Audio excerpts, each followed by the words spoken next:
dimuliakan juga dirahmati oleh Allah Subhanahu wa taala. Alhamdulillah. Kita bersyukur kepada Allah Subhanahu wa taala pada malam hari ini kita dikumpulkan oleh Allah Subhanahu wa taala di tempat yang insyaallah penuh dengan rahmat-Nya, penuh dengan barakah, penuh dengan taufik, hidayah, inayah, riayah, madad daripada Allah Subhanahu wa taala. Ma'asyiral hadirin yang dimuliakan juga dirahmati oleh Allah Subhanahu wa taala. Seperti apa yang sudah kita mulai di bulan yang lalu, yang mana pelajaran kita di setiap malam Sabtu satu bulan satu kali di Masjid Air Layang ini, insyaallah akan dipandu dengan kitab yang dinamakan dengan Muqaddimah Al-Harramiyah. Ya, kitab yang mana di dalamnya dikaji daripada ilmu-ilmu dasar tentang bagaimana kita di dalam mengamalkan amaliyah keseharian daripada bersuci, sholat, puasa, zakat, haji dan lain-lain. Yang mana kemarin sudah kita mulai dengan pembahasan bab taharah. Kita sudah mulai di bab yang menjelaskan tentang bersuci. Yang mana kemarin sudah kita sebutkan juga daripada definisinya, baik itu secara bahasa, baik juga secara syariah. Apa yang dimaksud dengan bersuci? Seperti yang disebutkan kemarin bahwasannya bersuci itu dari segi bahasa itu dinamakan dengan an-nadzafah. Bersuci menurut istilah bahasa itu apa? Istilah bahasa di dalam bersuci itu adalah an-nadzafah. Kebersihan. Wal khulus minal adnas, dan terbebasnya kita dari kotoran. Kotoran itu ada kotoran yang hissi, ada kotoran yang maknawi. Kotoran itu ada sesuatu kotoran yang nyata, yang tampak, yang bisa dilihat, bisa dicium. Itu kotoran yang hissi. Seperti apa? Seperti ludah. Ludah itu disebut kotoran. Ada kotoran juga yang maknawi. Kotor yang maknawi yang tidak tampak, yang tidak bisa kita lihat. Tapi itu juga disebut kotoran. Seperti apa? Seperti kita mempunyai sifat sombong. Seperti kita mempunyai sifat dengki. Kita mempunyai sifat iri. Itu juga disebut kotoran. Maka bersuci di dalam istilah bahasa itu dinamakan kebersihan dan bersihnya seseorang dari kotoran, baik itu kotoran yang nyata atau tidak. Itu definisi bahasa. Tapi bersuci di dalam istilah syariat itu adalah raf'u hadas au idalatun najas. Bersuci di dalam istilah syariat itu adalah mengangkat hadas. Mengangkat hadas. Atau menghilangkan daripada najis. Itu definisi bersuci di dalam istilah syariat. Yang selalu kita pakai ketika kita berwudu, ketika kita mandi dari keadaan janabah, ketika kita membersihkan tempat, baju daripada kotoran-kotoran, baik itu kotorannya ayam, kotorannya kambing, kotorannya anak kecil, hal-hal yang najis. Ketika kita bersihkan itu dengan air, itu yang disebut dengan bersuci dalam istilah syariat. Nah, ketika seseorang ingin bersuci, tentunya di dalam bersuci tersebut pasti harus ada yang namanya wasilah. Harus ada yang namanya alat, sarana ataupun media yang memudahkan seseorang, memungkinkan seseorang untuk bersuci. Kita dianjurkan untuk bersuci. Kemudian ketika kita pengen bersuci, bersucinya harus pakai apa? Bersucinya harus pakai apa? Makanya di dalam bersuci harus ada perantara, harus ada alatnya. Apa yang kita gunakan untuk bersuci? Nah, wasilah ataupun alat media seseorang untuk bersuci itu ada 4. Ya, wasilahnya ataupun alatnya seseorang untuk bersuci itu ada 4. Yang pertama al-ma'u, air. Yang pertama air. Yang pertama air. Air itu perantara alatnya kita, sarana ataupun media seseorang untuk bersuci. Yang pertama air. Yang kedua apa? At-turabu, tanah. Yang kedua tanah. Tanah itu ataupun pasir, debu boleh kita untuk bersuci ketika kita tidak ada air. Itu yang disebut dengan tayamum. Ketika seseorang tidak mendapatkan air di tempatnya, ketika sudah sesuai dengan syarat-syaratnya, maka dia boleh bersuci menggunakan tanah tadi ganti daripada air yang tidak ada. Nah, itu yang kedua, sarana ataupun alat seseorang untuk bersuci yang kedua itu adalah at-turabu, tanah. Yang ketiga, alat seseorang untuk bersuci itu adalah al-hajar, batu. Batu. Batu itu sebenarnya hanya sebagai contoh saja. Artinya apa? Kalau sekiranya sekarang ini kita bisa mendapatkan hal-hal yang sifatnya seperti batu, maka boleh untuk kita gantikan dan kita jadikan untuk alat untuk bersuci. Seperti apa misalnya? Seperti tisu. Tisu itu sama seperti batu, tapi jangan tisu yang lembut. Kalau tisu seperti ini kan masih agak lembut ya. Ada tisu-tisu yang agak kasar atau didobel tisunya. Nah, itu bisa sama seperti apa namanya kita bersuci menggunakan batu. Kemudian alat bersuci yang keempat itu namanya ad-dabil. Ad-dabil itu sama. Kita nyamak kulit hewan itu, kulit-kulit hewan yang halal untuk dimakan. Yang sekiranya bisa kita jadikan untuk apa namanya, jadikan sepatu, jadikan jaket, kita jadikan baju, kita jadikan topi. Nah, sebelum untuk kita jadikan itu semua, itu kulit-kulit tadi itu harus kita samak dulu. Sama, nanti ada pembahasannya sendiri. Jadi kita tahu dulu, ketika kita disuruh bersuci, maka di dalam bersuci pun di situ sudah ditentukan alat-alat ataupun sarana seseorang untuk bersuci. Jadi selain 4 itu ya nggak bisa. Berarti bersuci itu menggunakan air, tanah, batu atau sejenisnya, sama ad-dabal.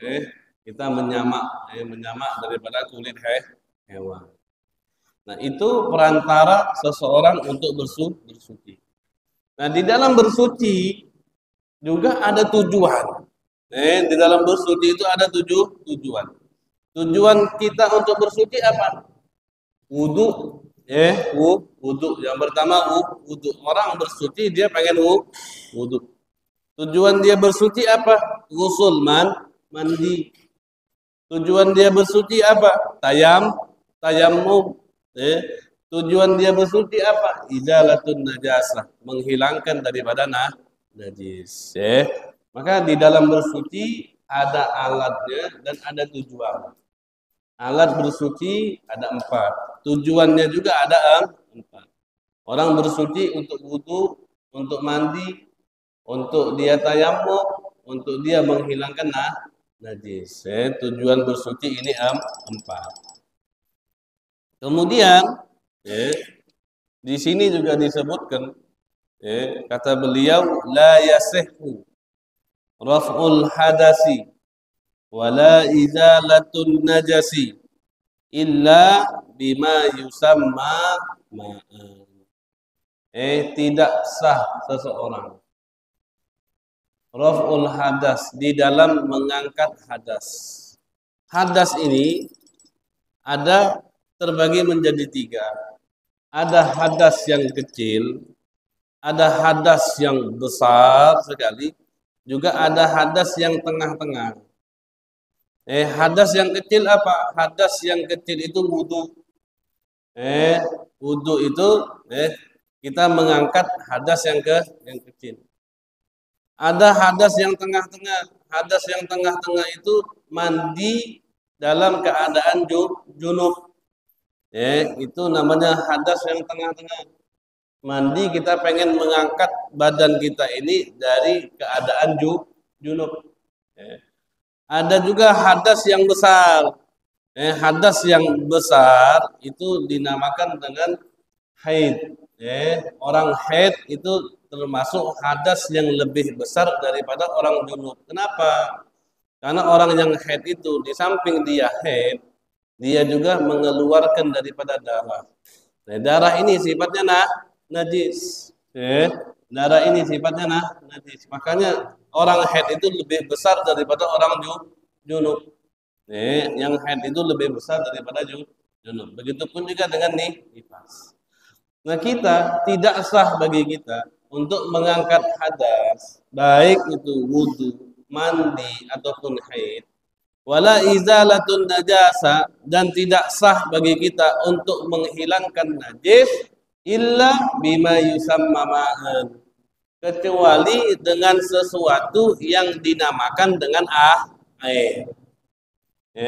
Kecuali dengan sesuatu yang dinamakan dengan air. Air di sini disebut dengan ma'un mutlakun, air yang mutlak. Air yang mutlak itu seperti apa? Air mutlak itu air yang terlepas dari ikatan. Dia tidak terbilang air apa. Yang penting orang ketika melihat ini air. Ketika ditanya ini apa? Air. Inilah yang disifati dengan air, yang dinamakan dengan air tanpa harus ada ikatan ataupun idofah nama yang lain, itulah yang disebut dengan air yang mutlak.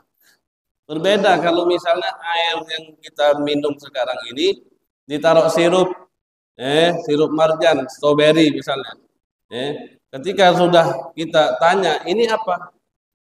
Kalau orang udah bilang ini air sirup, nah berarti ini bukan air mutlak lagi. Berarti tidak boleh untuk bersuci. Tapi airnya suci atau tidak suci? Air kalau najis nggak boleh kita minum. Air kalau najis nggak boleh kita minum. Maka tadi, air mutlak tadi apa? Air mutlak kalau sekiranya kita sudah melihat, kita katakan ini air, itu air mutlak. Tidak ada perlu pengidofahan nama lagi. Tidak perlu dibilang air sirup, air sabun, air mawar, air apa? Air. Kalau sudah ada embel-embel kayak gitu, air sabun, air sirup, maka itu sudah tidak dinamakan dengan air yang mutlak. Hukumnya apa? Suci, tapi tidak mensucikan. Kalau dia tidak mensucikan, maka dia tidak bisa mengangkat hadas. Tidak bisa dijadikan untuk berwudu, tidak bisa dijadikan untuk mandi, tidak bisa dijadikan untuk menghilangkan najis. Maka yang diperbolehkan, untuk kita mengangkat hadas ataupun menghilangkan daripada najis itu hanya sesuatu yang dinamakan dengan air. Yang mana sifatnya itu memang sifatnya air, dia tidak bercampur dengan apapun atau tidak terikat dengan apapun dia. Itulah yang bisa mengangkat hadas dan menghilangkan daripada najis. Makanya nanti di dalam pembahasan air nanti ada 3 bagian. Air itu ada 3 bagian. Papan tulisnya udah nggak ada lagi ya? Udah dibawa lagi. Ada? Jauh. Oh, dikunci tapi ada. Air eh jadi air itu nanti terbagi menjadi tiga. Eh, ada ma'ut tahur. At-tahur disebut juga dengan ma'ut mutlak. Air yang suci dan mensucikan. Ada air juga yang dinamakan dengan ma'ut tahir. Air yang suci tapi tidak mensucikan. Nah, air yang suci tapi tidak mensucikan ini nanti terbagi menjadi dua. Ada air yang musta'mal yang sudah dipakai untuk bersuci yang wajib, ada juga air yang mutaghayyir, air yang berubah dengan sesuatu yang suci. Jadi air yang berubah ini ada dua. Air yang suci dan mensucikan ini ada dua. Ada yang mustakmal, ada yang mutaghayyir. Ada yang sudah dipakai untuk bersuci yang wajib, ada juga yang berubah sifat airnya. Dikarenakan apa? Dikarenakan ada zat yang mencampuri itu air. Seperti misal, ini air. Ya, ini air. Kalau saya katakan ini air mutlak atau tidak? Ini air suci mensucikan atau tidak? Ini air suci mensucikan. Ini air suci mensucikan. Ada misalnya sabun, sabun masuk ini air, nyemplung sabun. Warnanya berubah, rasanya berubah, baunya berubah. Maka air ini sudah berubah. Berubah tapi dengan apa? Dengan sesuatu zat yang kondisinya bercampur dengan air dan tidak dipisah lagi. Dan zat ini suci, bukan zat yang najis. Sabun suci atau najis? Suci. Nah, ketika sabun ini bercampur dengan air tadi dan merubah sifat air ini, maka air ini menjadi air yang suci tapi tidak mensucikan. Suci, airnya suci. Kalau artinya suci, boleh ente pakai buat apa? Boleh dipakai buat mandi, boleh. Kalau bukan mandi wajib, niatnya cuma pengen seger badan saja. Pakai buat nyuci tangan, enggak masalah. Tapi boleh nggak ini air dipakai untuk mandi wajib? Nggak boleh. Boleh nggak ini air dipakai untuk wudhu? Tidak Tidak boleh. Boleh nggak ini air untuk menghilangkan najis? Tidak Tidak boleh. Tapi kalau diminum, boleh. Cuci tangan, boleh. Mandi bersih-bersih juga, boleh. Nah, itu air yang suci dan tidak mensucikan, itu jadi ada dua. Bisa air itu berubah dengan sesuatu yang suci seperti yang baru saya contohkan tadi, juga air yang mustakmal, air yang sudah pernah dipakai untuk sesuatu yang wajib. Misalnya ini ember lah, taruhlah ini ember. Embernya kurang dari 2 kullah. Embernya kurang dari 2 kullah. Saya pakai, saya cemplungin tangan saya ke ember tadi. Kemudian ketika saya cemplungin saya punya tangan ke ember, saya langsung niat wudhu di situ. Saya langsung niat wudhu. Nah, ketika saya langsung niat wudhu dan tidak saya jadikan niatnya tangan ini untuk mengambil air, langsung niat wudhu nyemplungin tangan ke ember, maka airnya sudah menjadi air yang mustakmal, air yang sudah dipakai untuk basuhan yang wajib. Maka bagaimana hukumnya? Suci tapi tidak mensucikan. Ketika sudah dipakai, nggak boleh dipakai lagi. Sudah ada orang makainya, kita mau pakai lagi nggak boleh. Seperti itu. Jadi air tadi ada yang tohur, suci dan mensucikan. Air juga ada yang tohir, suci tapi tidak mensucikan. Air juga ada yang namanya air najis atau mutanajis, air yang najis. Atau mutanajis, air yang dikenakan najis. Misalnya ini air tadi, air nyemplunglah sesuatu yang najis. Misalnya kotoran seseorang jatuhlah ke air ini. Apa hukumnya? Nah, najis. Ketika najis sudah nggak boleh lagi kita konsumsi, nggak boleh untuk kita minum, nggak boleh untuk kita mandi dan yang lain. Jadi kesimpulannya apa? Kesimpulannya di dalam mengangkat hadas dan menghilangkan najis itu harus menggunakan dengan air yang mutlak, air yang suci juga mensucikan. Air yang suci dan mensucikan. Maka fa in taghayyara ta'muhu, kalau sekiranya air yang suci dan mensucikan tadi berubah ta'muhu rasanya, au launuhu atau berubah warnanya, au rihuhu atau berubah baunya, taghayyuran fahishan, dengan perubahan yang sangat. Berubahnya itu dikatakan dengan perubahan yang sangat. Bihaitsu la yusamma ma'an, perubahan yang sangat di dalam air itu batasnya seperti apa? Sekiranya air itu tidak kita namakan air lagi. Kalau airnya sudah tidak kita namakan air lagi, maka itu perubahan yang sangat. Air nih, air. Habis itu kita masak, kita taruh kopi, kita seduh kopi. Kira-kira orang ngomong ini kopi apa air? Kopi. Bihaitsu la yusamma ma'an. Jadi perubahan yang sangat itu sekiranya air tadi sudah tidak dikatakan air lagi sudah. Sudah tidak dikatakan air lagi. Jadi kalau orang lihatnya, nanyanya ini air apa kopi? Kopi, orang bilang. Kopi. Nah, itu adalah perubahan yang sangat. Tapi perlu dipahami, perubahan di dalam air itu dilihat dari tiga hal. Dilihat dari tiga hal. Yang pertama apa? Dilihat dari rasanya, dilihat dari warnanya, dilihat dari baunya.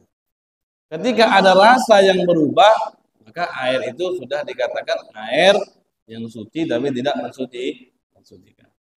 Seperti itu. Saya ulangi lagi lafadznya. Fa in taghayyara ta'muhu, maka kalau sekiranya berubah rasanya, berubah warnanya, berubah baunya, dengan perubahan yang sangat sekiranya merubah daripada nama air tersebut, lam tasihhat taharatu bihi, maka bersucinya tidak sah. Bersucinya tidak sah. Tapi yang perlu dipahami lagi, yang bisa membuat perubahan di dalam air tadi dan airnya dikatakan suci tapi tidak mensucikan, itu yang mencampuri air itu zatnya apa? Zatnya harus suci. Itu yang pertama. Kalau airnya mau dikatakan suci tidak mensucikan, maka yang bercampur dengan air ini harus sesuatu yang suci. Harus sesuatu yang suci. Kemudian mukhalid, ketika dia bercampur dengan air, dia sudah tidak bisa dipisah lagi. Ketika sudah bercampur dengan air, dia tidak bisa dipisah lagi. Seperti misalnya kopi, kalau udah kita aduk sama air, bisa nggak kita pisahkan mana kopi, mana air? Bisa nggak? Nggak bisa. Sabun kita campurkan ke air, bisa nggak kita pisah mana yang sabun, mana yang air? Nggak bisa lagi. Maka ketika yang bercampur dengan air sesuatu yang sudah tidak bisa dipisah lagi dengan air tersebut dan zat itu sesuatu yang suci, maka air tersebut ketika berubah rasa, warna dan bau itu dikatakan air yang suci tapi tidak mensucikan. Jadi harus diingat, harus ada syarat-syaratnya ini. Karena ini di dalam hukumnya berbeda. Misalnya ada kayu masuk ke air. Kayu kalau masuk ke air, ini misalnya masuk ke air, bisa dipisah nggak? Bisa nggak ini dipisah? Bisa, tinggal diangkat. Tidak, tinggal diangkat. Bisa dia dipisah dari air. Nah, bagaimana hukumnya? Apakah menjadikan air itu suci atau tidak mensucikan? Tidak.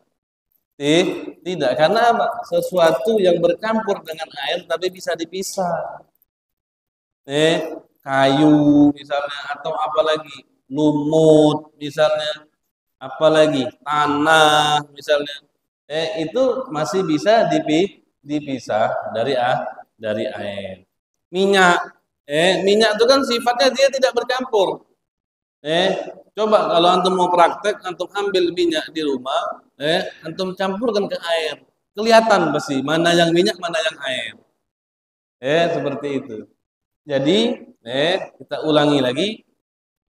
Ketika air yang mutlak tadi, air yang suci dan mensucikan, berubah rasa, warna, baunya dengan perubahan yang sangat, yang sekiranya mengambil hak air itu untuk dinamakan dengan air, dan yang mencampurinya itu adalah sesuatu yang tidak dipisah, yang tidak bisa dipisah dengan air, dan sesuatu yang suci, maka tidak sah bagi kita untuk bersuci dengan air tersebut. Karena airnya sudah dikatakan air yang suci tapi tidak mensucikan.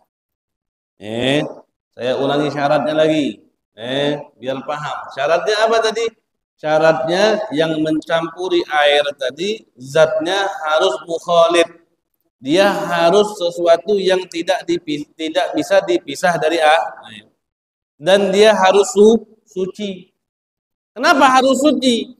Karena kalau najis, airnya bukan menjadi air yang suci, tidak mensucikan, tapi menjadi air yang najis. Makanya harus yang mencampuri tadi zat yang suci.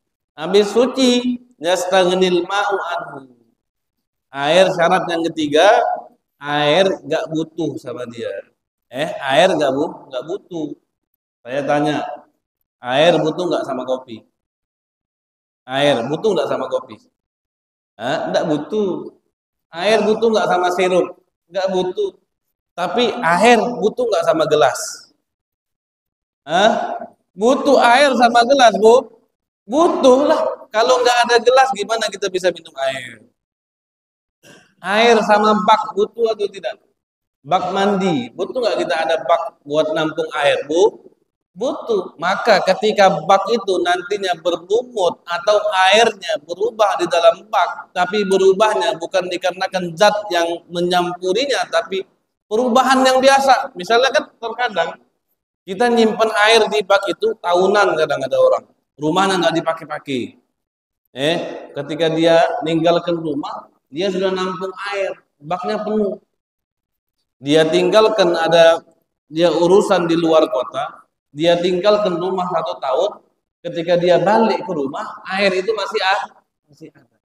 Tapi baknya sudah lumutan, airnya sudah berubah karena lama. Nah, air yang berubah di tempatnya itu tidak dikatakan air itu suci dan tidak mensucikan. Airnya tetap dikatakan suci dan mensucikan. Kenapa? Karena air butuh dengan bakteri. Maka ketika ada perubahan di dalam itu yang disebabkan lamanya tinggal air atau cuma lumut saja, maka tidak menjadikan air itu suci dan tidak mensucikan. Tetap air itu dinamakan dengan air yang mutlak. Seperti itu. Jadi syaratnya ada 3 tadi. Diingat. Syaratnya ada 3. Apa syaratnya? Zat yang bercampur dengan air tadi harus zat yang tidak bisa dipisah. Kemudian zatnya harus suci. Ketiga, air tidak butuh dengan zat tadi. Air nggak butuh sama sabun, air nggak butuh sama kopi, air nggak butuh sama apalagi sama sirup. Maka ketika ada kopi yang bercampur dengan air tadi, maka airnya dikatakan air yang suci tapi tidak mensucikan. Sampai di sini kira-kira paham atau tidak? Sampai sini paham, Kalau ada papan tulis enak, tinggal kita garis-garisin aja. Jadi seseorang bersuci bisa kita mengangkat hadas ataupun menghilangkan daripada najis menggunakan sesuatu yang dikatakan dengan air yang mutlak. Dengan air yang mutlak. Pokoknya berarti kalau airnya selain air mutlak tidak bisa kita jadikan untuk bersuci. Tapi mengkonsumsinya boleh atau tidak, boleh. Diminum boleh, dibuat bersih-bersih boleh. Ya, seperti itu. Maka air yang mutlak tadi ketika dia berubah warna, rasa, dan baunya dengan perubahan yang sangat, maka airnya sudah tidak bisa kita gunakan untuk bersuci. Itu yang pertama. Wa taghayyur at-taqdiri kataghayyuril hissi. Ya. Nah, di dalam perubahan air ini pembahasan lain lagi. Tapi sama, nyambung semua. Perubahan di dalam air itu ada perubahan yang nyata. Perubahan yang nyata itu apa? Perubahan yang bisa kita lihat. Oh, warnanya berubah ini. Dicium. Oh, ini bukan bau air lagi ini. Atau dirasa. Bukan bau air lah, bukan rasa air lagi. Nah, itu adalah perubahan yang nyata.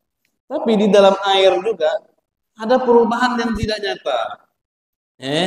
Ada perubahan yang tidak nyata. Itu disebut dengan at-taqdiri, perubahan yang dikira-kirakan. Seperti apa?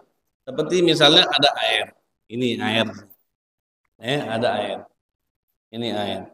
Kemudian air ini, ini ada lagi air, tapi ini bukan air biasa, ini air mawar. Air mawar. Ini air biasa yang bisa kita untuk bersuci. Ini air mawar. Mawar. Air mawar itu ada bau tak? Ada kan? Ada. Warnanya tapi sama.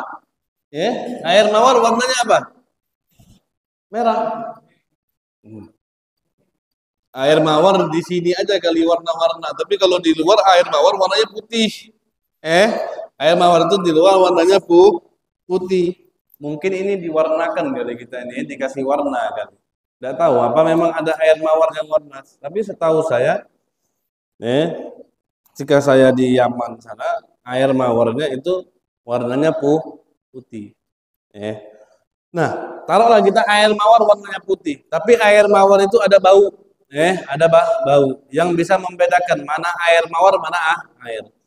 Tapi saking lamanya ini air mawar tidak kita gunakan lagi, maka bau yang ada di air mawar ini hilang. Bau yang ada di air mawar ini hilang. Baunya sudah nggak ada. Baunya sudah nggak ada. Jadi nggak ada sama sekali bau. Warnanya sama, warna putih. Kalau kita gandengkan sama ini. Tapi ini air mawar, ini air biasa. Kemudian sama anak gini kan cemplung ke air. Anak cemplungkan ke air. Ketika anak cemplungkan air mawar ini ke air, kalau anak mau cium baunya, udah nggak ada lagi. Anak mau rasakan juga tidak bisa karena nggak ada rasanya. Warnanya juga tidak ada. Tapi air ini bercampur dengan air mawar. Maka bagaimana hukumnya? Apakah hukumnya ini air yang suci tidak mensucikan atau hukumnya air yang suci dan mensucikan? Apa kata ulamanya? Kita kira-kirakan. Hukumnya bagaimana? Sebelum kita menghukumi ini air suci atau tidak, kita kira-kirakan dulu. Kita perkirakan. Bagaimana cara memperkirakannya? Tadi. Seperti misalnya ini air.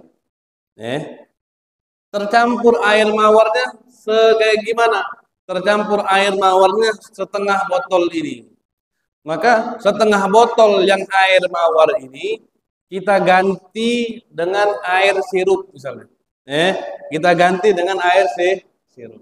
Kiranya kalau kadar setengah botol ini kita cemplungkan ke gelas ini atau ke ember kira-kira merubah sifat air atau tidak. Kalau dia merubah sifat air, maka air yang kejatuhan air mawar tadi dikatakan air yang suci tapi tidak disucikan. Tapi kalau dia tidak merubah sifat air, maka air tersebut tetap dikatakan air yang suci dan mensucikan. Jadi perubahannya kita kira-kira. Perubahannya kita kira-kira. Paham nggak kira-kira? Perubahannya kita kira-kira paham nggak kira-kira? Kira-kira paham nggak sampai sini? Perkiraan tadi, cara memperkirakannya paham atau tidak? Jadi memperkirakannya seperti itu. Apakah harus nggak misalnya kayak tadi kan udah air ini udah kejatuhan air mawar tadi yang saya nggak tahu ini airnya bisa dikatakan suci atau tidak. Harus nggak saya ambil lagi satu ember, kemudian saya tuangin air sirup biar tahu berubah atau tidak? Harus seperti itu atau tidak? Nggak harus. Nggak harus seperti itu. Kita kira-kirakan saja. Kira-kiranya air satu ember misalnya ketika kecampur sama sirup yang cuma setengah gelas ini merubah sifat air atau tidak? Kita kira-kirakan saja.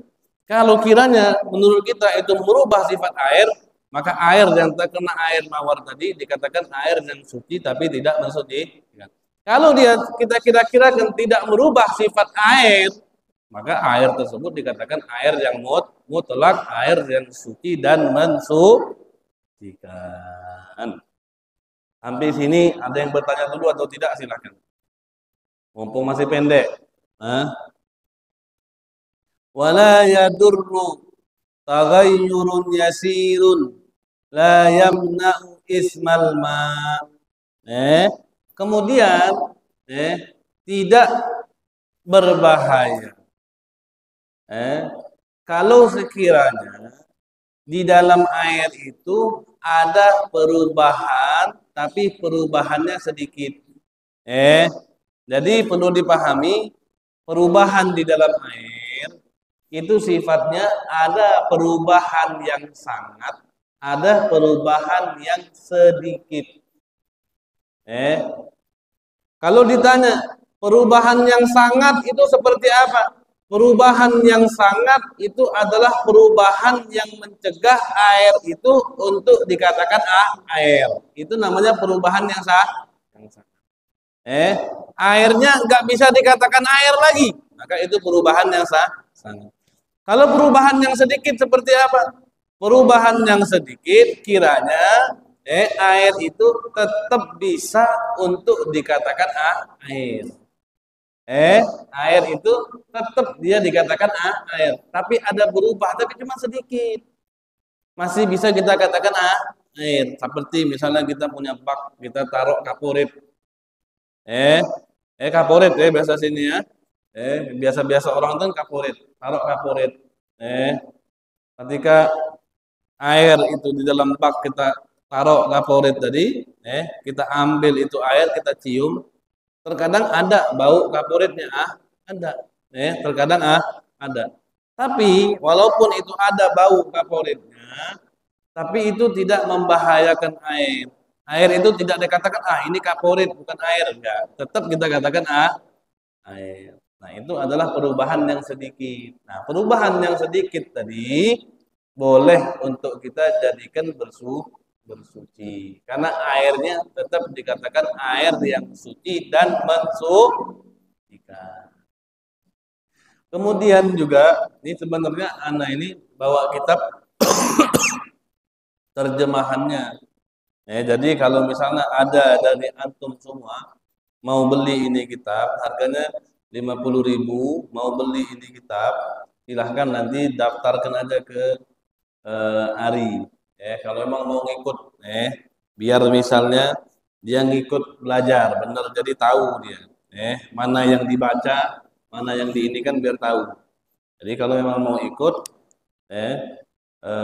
baca juga, mau ikut baca juga, atau bisa kita ulangi lagi di rumah nanti, silahkan nanti pesan ini kita, nanti biar bulan depan kita semua belajar ada kitabnya.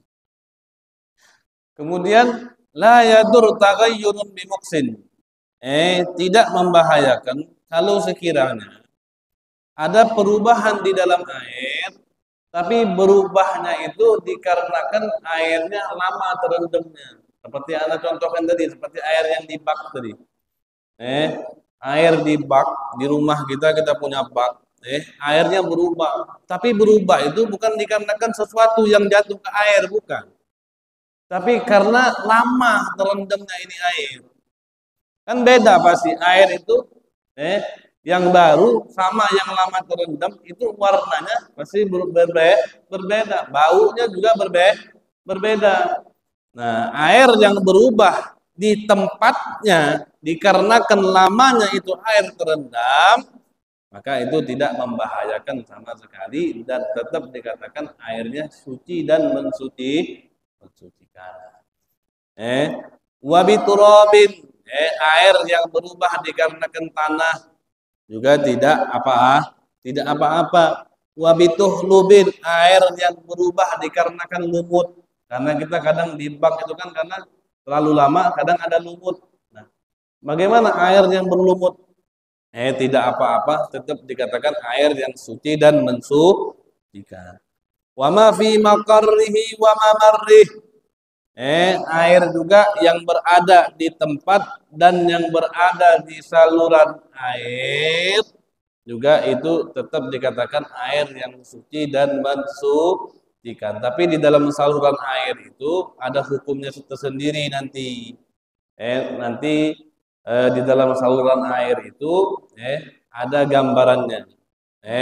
Karena kan biasanya kita ini di dalam saluran air itu ada yang pipanya memang pipa yang besar, yang sekiranya dengan pipa yang besar itu sekali ngalir itu airnya itu bisa dikatakan sudah 2 kula. Ada juga ngalirnya air itu kan pipanya kecil. Kayak kita ini di rumah ini kan kita kadang memakai air itu ada air sumur, ada air apa? Air pump. Air pump ya. Air pump. Nah, air pump kan itu pakai selang tuh. Pakai pipa ngalir. Dari mana misalnya? Kalau air layang ini ngambilnya dari mana? Kolong. Tidak, kalau air pump ada air pump sini. Oh, belum masuk sini. Oh, belum masuk. Ya, belum masuk. Uh, Kayaknya tadi air yang ada di saluran itu ada hukum-hukumnya sendiri. Ya, nantilah kita jelaskan nanti kalau ini belum masuk. Atau mungkin kalau di sumur itu kadang pakai air di sumur itu kan ada selangnya juga. Ada selangnya juga, ngalir juga dia kan. Ngalir juga. Nah, terkadang yang namanya sesuatu hal yang berlubang itu terkadang ada tempat jalannya hewan masuk. Nah, kalau misalnya air yang mengalir di saluran tadi, tahu-taunya kemasukan tikus misalnya. Kemudian tikusnya mati di saluran itu. Tikusnya mati. Airnya ngalir lewat tuh. Nah, itu bagaimana hukumnya? Itu bagaimana hukumnya? Ya kan kadang seperti itu. Kadang seperti itu. Maka dilihat. Dilihat. Kalau sekiranya tikus yang mati tadi, tikus yang mati di lubang saluran tempat air tadi, ketika kita hidupkan air, dan dia air tadi ngalir kena tikus, nah dilihat tikusnya ini kira-kira ketika air ngalir tadi ngikut atau tidak? Kalau sekiranya tikus ini ketika air ngalir dia ngikut, maka setelah tikus ini ngalir, kemudian datang lagi air selanjutnya itu dikatakan air yang suci. Tapi air yang sudah ngikutin arus tikus tadi itu dikatakan air yang najis. Tapi air yang najis ini bisa menjadi air yang suci juga. Gimana caranya? Kalau kita punya bak di rumah. Makanya pentingnya punya bak di rumah itu apa? Pentingnya punya bak di rumah itu untuk menjadikan air yang najis tadi bisa menjadi air yang suci dan mensucikan kalau dia sudah menjadi dua kullah. Jadi usahakan di rumah itu kita punya bak, dan baknya itu bak yang besar yang lebih dari dua kullah. Maka ketika misalnya memang ada hal-hal yang seperti itu, ketika air dari saluran tadi ngalir ke bak kita, turun dia dari airnya sedikit sampai airnya banyak, sampai airnya dua kullah, kemudian sifat-sifat yang merubah air itu tidak ada, maka airnya itu dikatakan air yang suci dan mensucikan. Dan sebetulnya hukum-hukumnya tadi banyak, gambaran-gambarannya banyak, tapi nanti kita jelaskan nanti di pertemuan yang akan datang, biar kita bisa gambar. Kita gambar nanti. Oh, bagaimana kalau misalnya bangkit tikusnya di tengah? Gimana kalau bangkit tikusnya dia nggak mau ikut air ngalir? Bangkit tikusnya nggak mau ikut air ngalir, dia mantep aja, airnya tetap ngalir. Airnya tetap ngalir. Bagaimana hukum airnya? Nanti kita gambarkan nanti pertemuan yang akan datang kita bahas. Wala bimujawirin. Dan air juga tidak berbahaya. Tetap dikatakan air yang suci dan mensucikan ketika ada sesuatu yang bercampur dengan air, tapi sesuatu tersebut bisa kita pisah. Seperti apa? Kayu, kayu, duhnin, minyak, masih kita bisa pisah. Ketika kita pisah, air tersebut tetap dikatakan suci dan mensucikan. Wala bimilhin ma'in, wala biwarakin tanathara minas syajar. Wala biwarakin tanathara minas syajar. Air juga tidak berubah, di bimilhin ma'i, dengan garam. Garam itu kan ada garam air, ada garam laut, ada garam apa? Kadang macam-macam nih. Asinnya air juga itu tidak merubah daripada sifatnya air. Wala biwarakin tanathara minasyajar, atau misalnya kita punya kolam renang. Di samping kolam renang itu ada pohon.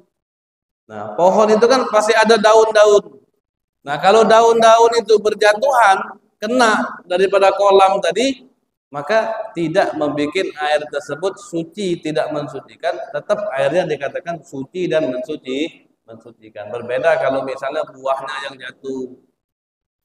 Buahnya yang jatuh, kemudian lama terendam dengan air, buah tadi, kemudian mengakibatkan perubahan di dalam air. Maka airnya dikatakan suci dan tidak mensucikan. Sampai di sini. Sampai di sini dulu pengajian kita malam ini. Intinya dari apa? Saya ulangi lagi dari awal sampai akhir kita persingkat.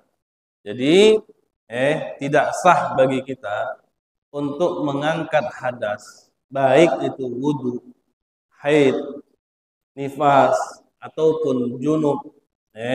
Tidak sah kita mengangkat hadas atau menghilangkan najis kecuali dengan sesuatu yang dikatakan dengan air yang mutlak, air yang suci dan mensucikan.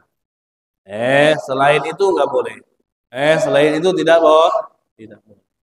Maka air yang suci dan mensucikan tadi ketika mendapatkan perubahan yang sangat, yang merubah nama air dengan perubahan warna, rasa ataupun bau, maka air yang suci dan mensucikan itu tidak bisa dijadikan lagi untuk bersuci karena sudah berubah warnanya, rasanya, baunya dengan perubahan yang sangat dan tidak dikatakan lagi dengan air yang mutlak.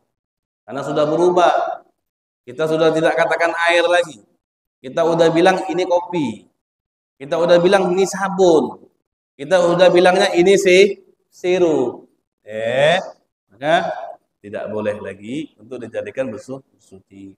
Dan perubahan di dalam air tadi bisa dengan perubahan yang nyata, yaitu kelihat warna, rasa baunya, bisa juga dengan perubahan yang tidak nyata.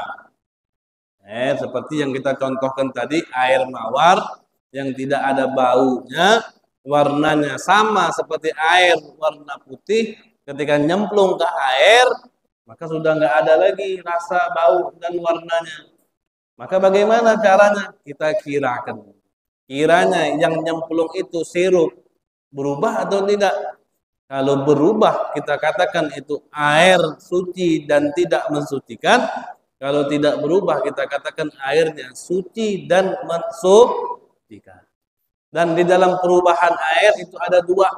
Ada perubahan yang sangat, ada perubahan yang tidak sah. Atau perubahan yang sedikit. Perubahan yang sangat tadi apa? Perubahan yang sangat yang sekiranya air itu tidak dikatakan air lagi. Itu perubahan yang sangat. Perubahan yang sedikit apa? Perubahan yang airnya masih kita katakan air. Masih kita katakan air. Tapi ada berubah sedikit tapi mungkin warnanya berubah sedikit, baunya berubah sedikit, rasanya mungkin bau berubah sedikit. Tapi tetap kita namakan ini air.